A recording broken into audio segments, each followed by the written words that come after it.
and welcome to another exciting interview by Financial Insight. We are currently at our studios right here in Lusaka at Arcades by Workspace, where I'm about to have a very interesting conversation with Mutale Kabumbu, who is a management consultant at Renaisense. So stay tuned for our conversation as we delve into issues of mental health and the work that they're doing at the firm.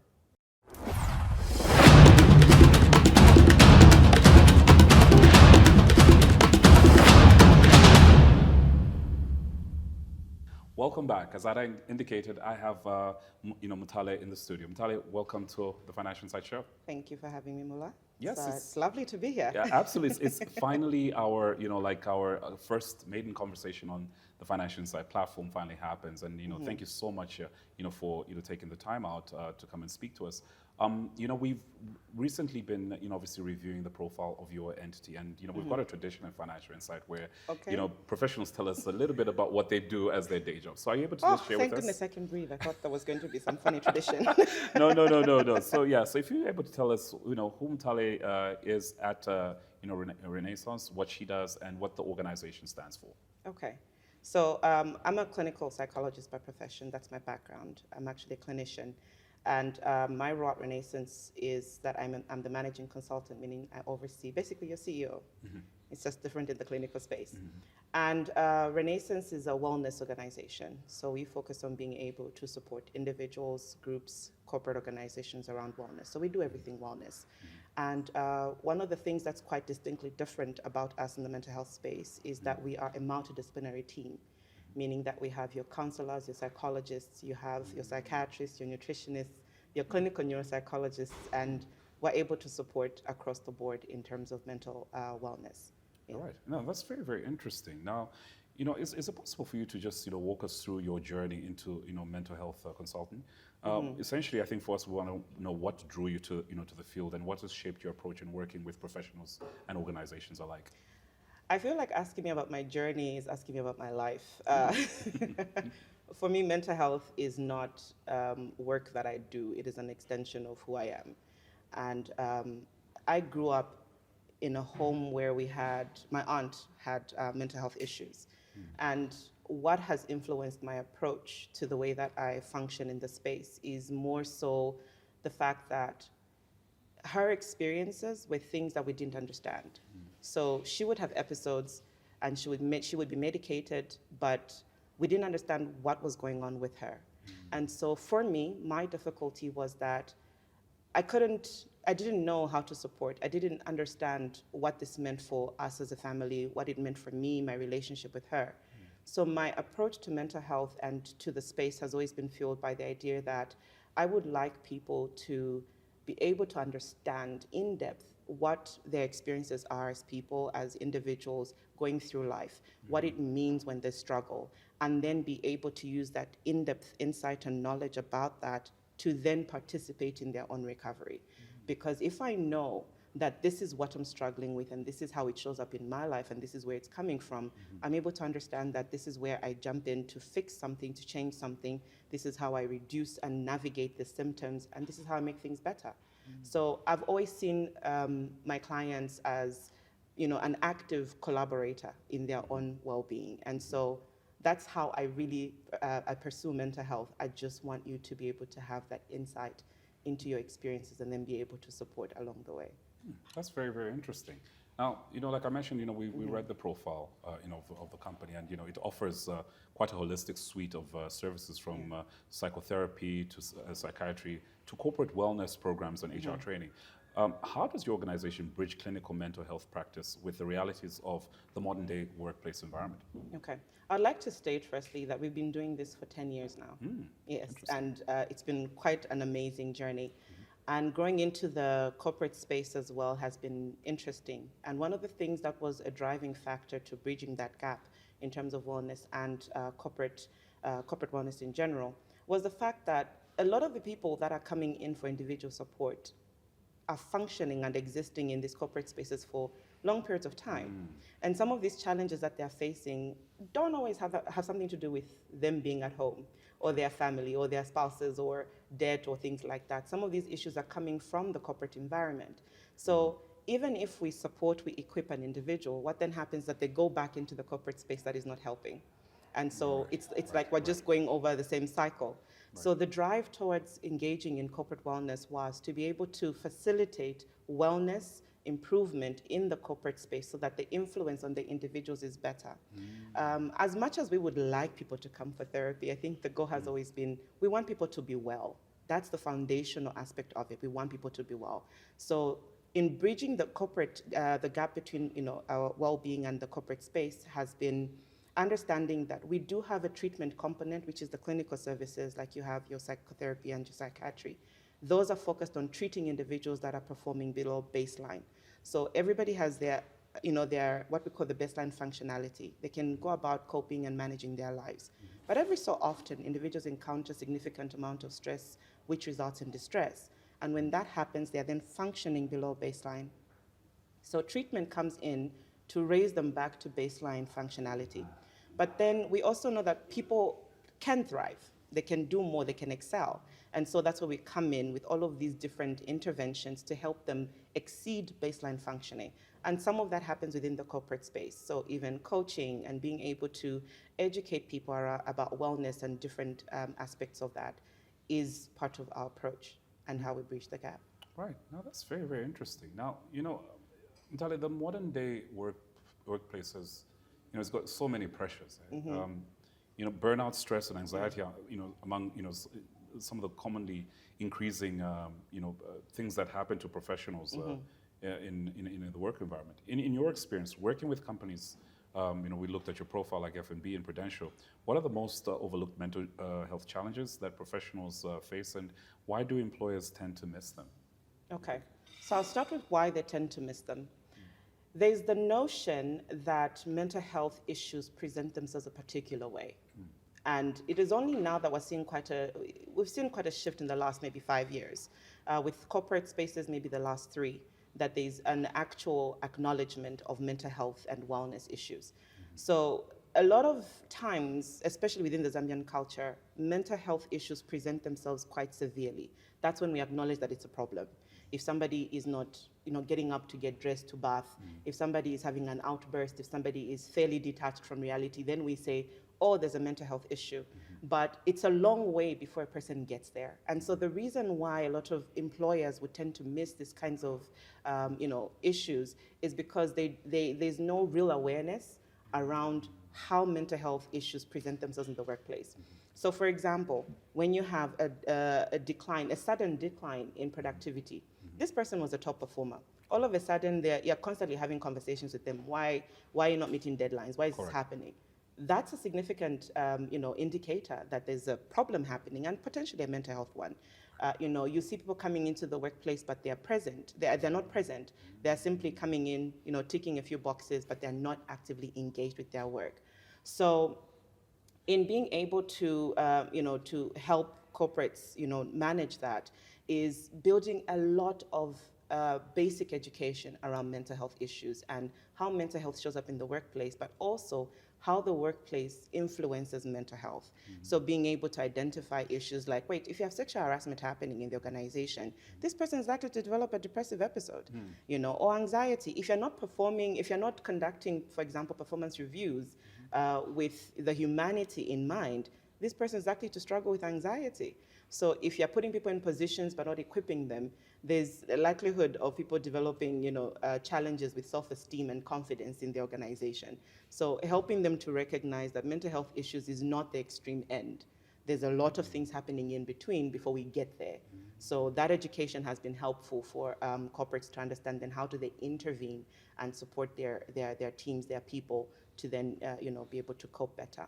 Right. Now, so this essentially means, Mutale, that there's a direct correlation with the health and well-being of the employee with how the company creates value. Yes. One of the biggest barriers for companies investing in mental health is justifying the cost to leadership. How do you help organizations measure the return on investment of wellness programs?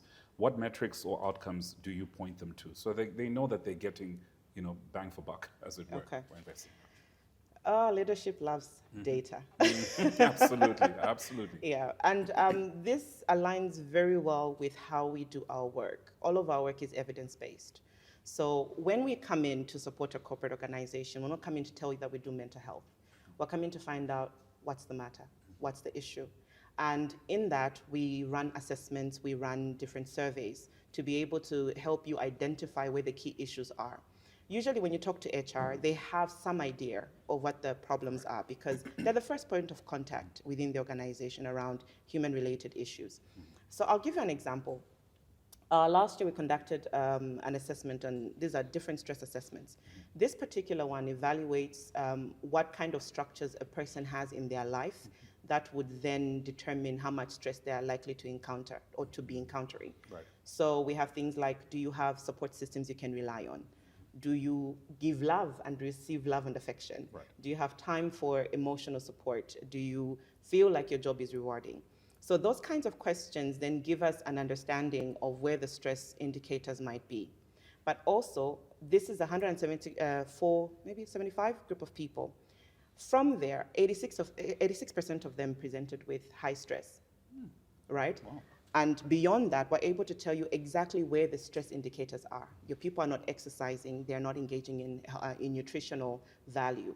They don't feel like their work is rewarding. What is the issue with work? Maybe you have micromanagers. Maybe you have toxic work bosses. Are there challenges with their line of support? You also have other indicators that would be on a different stress assessment, for example, where we assess how much change has occurred in your life over the last 12 months. That then would indicate how resilient you are, but also the likelihood of you developing a physical condition in the next 6 months, in the next 1 year. So we have a group of maybe, let's say, 115 people, and out of those, 22 of them have an 80% likelihood to develop a physical condition, meaning that if you look at the next 6 months in your organization, you're going to have people with diabetes, people with hypertension, people with all these stress-related conditions, because there is no support for them. So what does that mean for productivity in the organization? Right. You have more people going to the hospital, you have more people not being able to actively contribute in the workplace, but you might have a higher bill, a higher medical insurance bill as a result. Wow, that makes a lot of makes a lot of sense.